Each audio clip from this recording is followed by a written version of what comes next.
So it starts off on a week before I'm leaving for college, right? And I'm at my job I've had for like 2 years. So I work at a Wendy's back at home. And it's a really old Wendy's. It's like hasn't been revented or whatever, like redone since like the 90s, right? So it's really old and musty and gross, and I really don't like my job at this point because my manager has been treating me like really bad. So I'm like, okay, it's a week left, it's like the final stretch. So I'm, sitting around at the front register, and my manager comes over and she's like, hey, you have to like stay an extra 30 minutes, which I really don't. She makes me stay like an extra like 30 minutes every shift because she knows I'm the only person that will say yes. So I'm like, all right.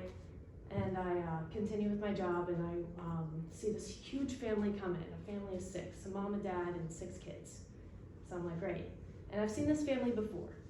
They always come in and get like the free Frosty key tags. And it makes sense because, they're free, and it's a huge family and they're trying to save money, so I totally get it. So I'm like, okay, I'm used to their order, so I'm like, they're probably gonna get free Frosty. So I get ready, and then they actually are like looking at the menu. And I'm like, wow, that's really strange. I've never seen them do this before. So I get ready, and they're taking quite some time to choose what they want. So I'm like, okay, I'm gonna decide to help and tell them about our secret menu item, which is our 50-piece chicken nugget. So I'm like, hey, did you know there's a 50-piece chicken nugget that only is like $10? And they're like, what? Oh my gosh. So the dad is really invested in this idea, and he starts like conversating more, and then they finally get to what they want to order. So they walk up, and then they see me, and they're like, okay, I want 2 50-piece nuggets, a bunch of large fries, a bunch of drinks and sandwiches, and I put it all in, and the order comes to about like maybe $50, which is pretty reasonable for how much food they're getting. So I set up my thing, get all the food ready, and then off they go as they pick up their trays and walk into the like mysterious little back seating area we have. So I'm like, oh, that didn't take up as much time as I wanted to because I still got like, 30 minutes and an hour left.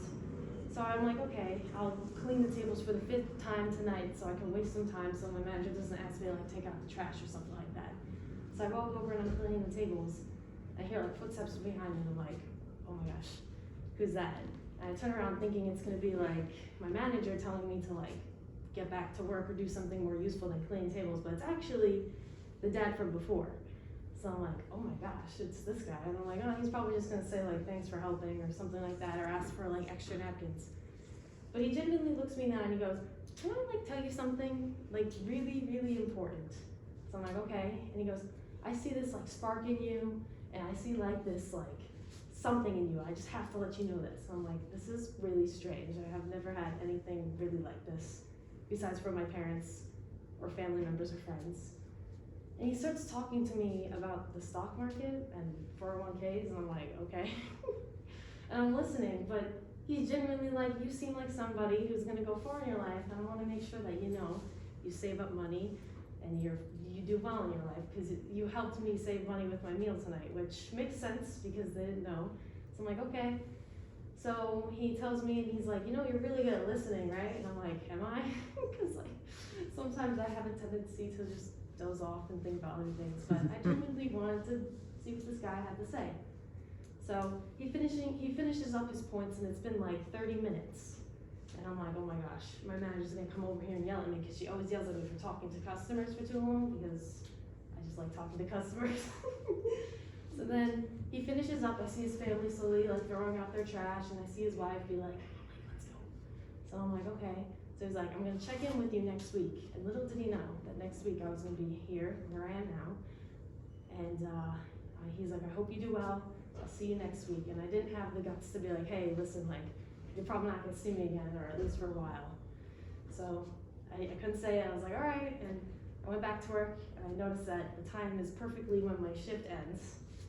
So I clock out and I leave, and I get into my car, and I think about like, you know what? I think I'm gonna take this guy's advice. The next job I get, I'll make sure to set up my 401k. Woohoo!